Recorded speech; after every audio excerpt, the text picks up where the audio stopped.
নমস্কার, জয় মাতারা, জয় গুরু বামদেব। আমি জ্যোতিষগুরু দ্রোণাচার্য। দর্শক বন্ধু, আমরা এই শ্রাবণ মাসে পুরো মাসটা জুড়েই ভক্তরা শিবের মাথায় জল ঢালবো, তার সাথে সাথে যে কোনো মনস্কামনা পূরণের জন্য একটা পাত্রে স্টিল বাদ দিয়ে পঞ্চামৃত তৈরি করে নাও। পঞ্চামৃত মানে না দধি দুগ্ধ ঘৃতং চৈব শর্করা সংযুক্তং মধু পঞ্চামৃত ইদং প্রক্তং বৃদেহ সর্বকর্মসু।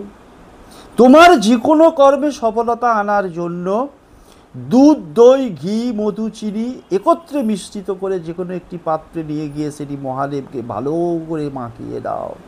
দেখো, যে কোনো কার্যে তোমার সফলতা আসবে, যে কোনো মনস্কামনা পূর্ণ হবে, তোমার জীবন সর্বাঙ্গীনভাবে সুন্দর হয়ে উঠবে।